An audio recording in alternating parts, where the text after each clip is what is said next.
Assalamualaikum warahmatullahi wabarakatuh. Salam jumpa kembali untuk seluruh sahabat-sahabat YouTuber, sahabat media, serta para pemirsa dan seluruh para pendengar, para penggemar di seluruh tanah air Indonesia, di Jagakarsa, Jakarta Selatan dan sekitarnya maupun di luar negeri sana.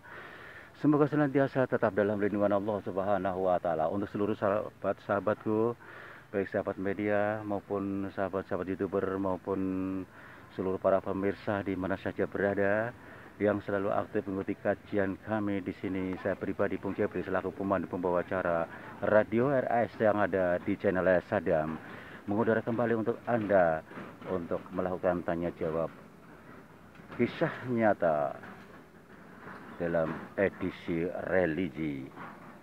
Kembali kepada saudara Yudi yang ada di kota Tangerang.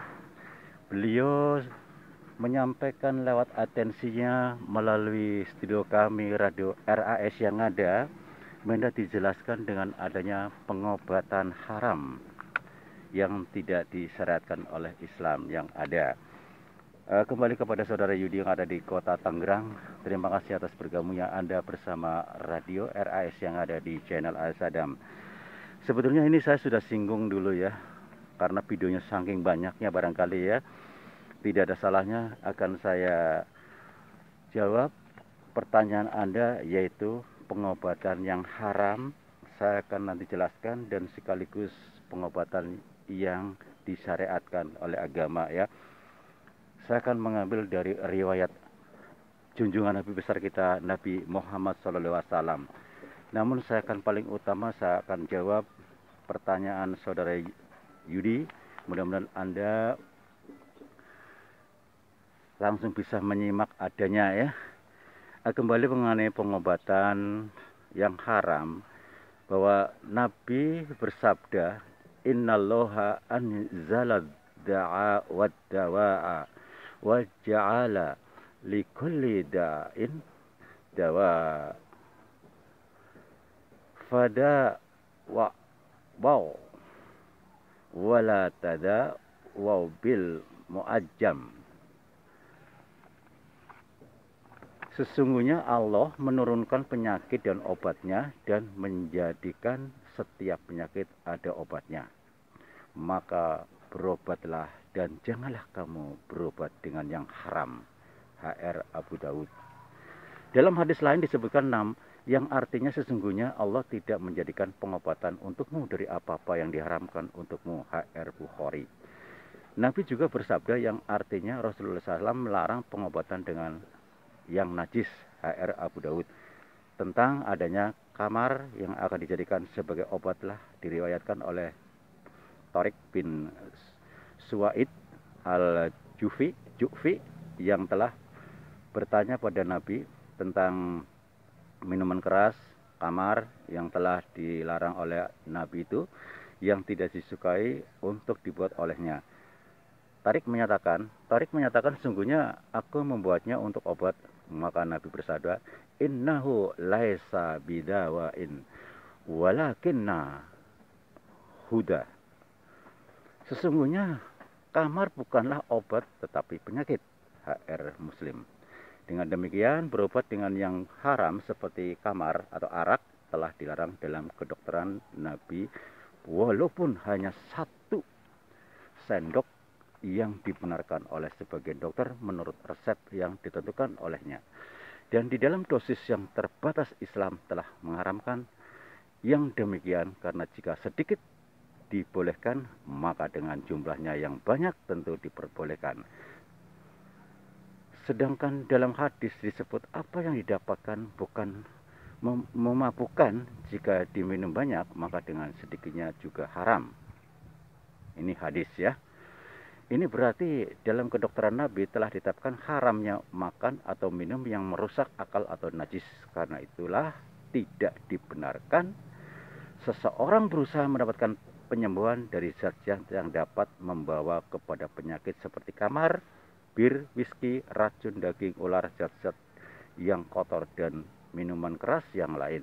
Bahkan Hippocrates sendiri juga telah mengakui bahwa bahayanya minuman keras karena dapat merusak akal dan pikiran manusia. Saya akan membahas tentang pengobatan yang disyariatkan oleh agama, ya.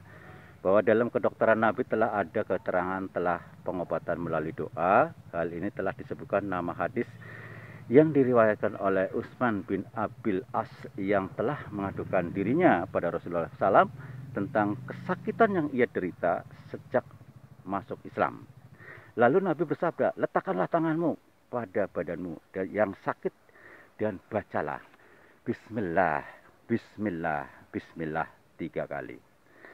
A'udzu bi'izzatillahi wa qudratihi min syarri ma ajidu wa ukhadir. Ya, saya ulang kembali. Bismillahirrahmanirrahim 3 kali. Maksud saya bismillah, bismillah, bismillah, bismillah 3 kali, ya. A'udzu bi'izzatillahi wa qudratihi min syarri ma ajidu wa ukhadir. Dengan nama Allah, aku berlindung pada perkasaan Allah serta kekuasaannya terhadap kejahatan atau kesakitan yang aku jumpai dan aku mengawasinya. Air Muslim. Jadi doa tadi yang baru saja saya bacakan, bahwasanya sambil meletakkan telapak tangan ke tubuh kita yang sakit, baru baca yang baru saja saya sampaikan, ya. Itu sesuai dengan syariat Islam.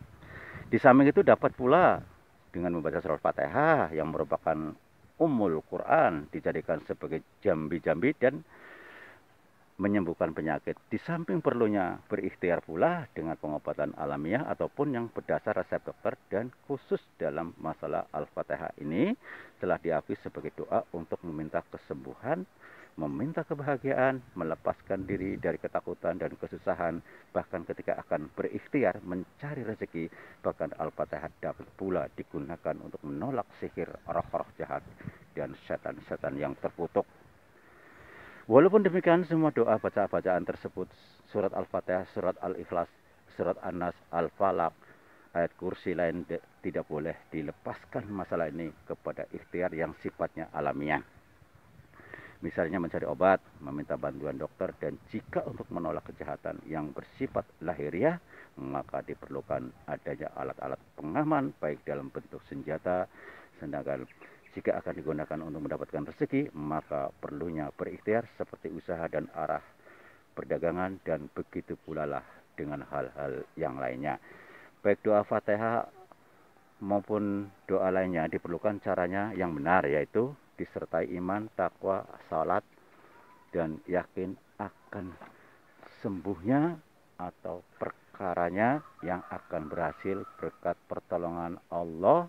Bahkan beberapa doa perlu dibaca secara berulang-ulang, ya, secara berulang-ulang kali dengan penuh keyakinan, ya.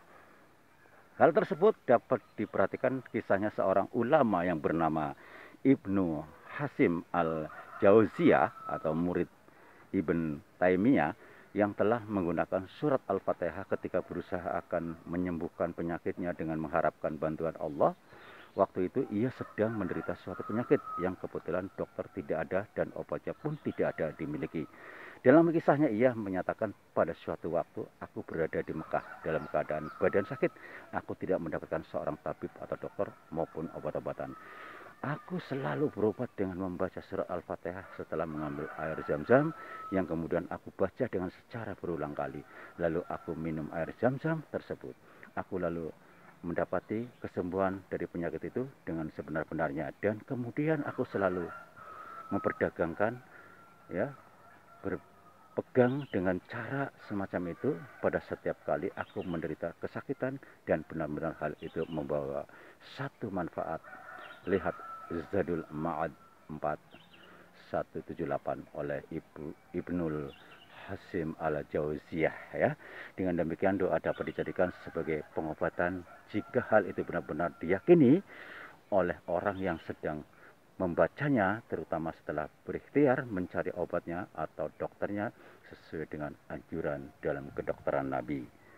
Demikianlah saudaraku, saudara Yudi yang ada di kota Tangerang, mudah-mudahan Anda paham dan jelas Harapan saya bukan saja yang terkait dengan adanya atensi saudara Yudi yang ada di Tangerang, siapapun dia, apalagi yang aktif ikut kajian setiap waktu, mudah-mudahan ini sebagai menambah wawasan buat kita semua. Siapapun yang sakit, apapun jenisnya, semuanya akan bisa terobati. Hanya satu, Allah yang menyembuhkan. Caranya ikhtiar seperti kayak tadi, bukan yang diharamkan oleh agama. Secuil atau sedikit apapun minuman arak, kalau orang bilang katanya bisa buat obat akan sembuh, tetap saja hukumnya haram ya.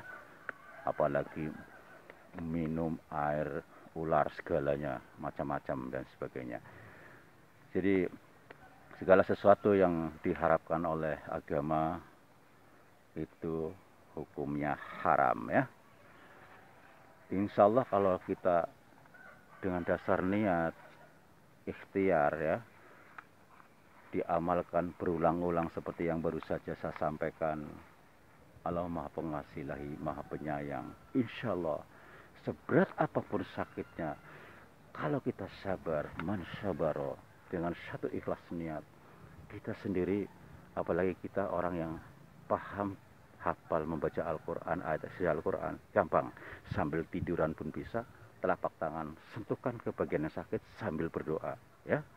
Membaca surah Al-Fatihah sampai Al-Falaq sampai surat ayat kursi, atau mungkin baca surah Al-Fatihah hingga sampai Anas masing-masing 9 kali, dan diakhiri dengan ayat kursi. Niatkan, ya Allah saya niat karena Engkau angkat penyakit hambamu ya Allah, seperti itu ya kira-kira. Demikianlah saudara pendengar yang dirahmati Allah Subhanahu wa taala, karena waktu jala kami harus turun dari udara. Insya Allah kita jumpa lagi di waktu yang sama dengan acara yang sama, tanya jawab seputar dunia lain, edisi religi. Apabila ada salah-salah kata dalam penyampaian, baik sengaja atau sengaja, saya pribadi mohon maaf. Wassalamualaikum warahmatullahi wabarakatuh. Ihdinas siratal mustaqim.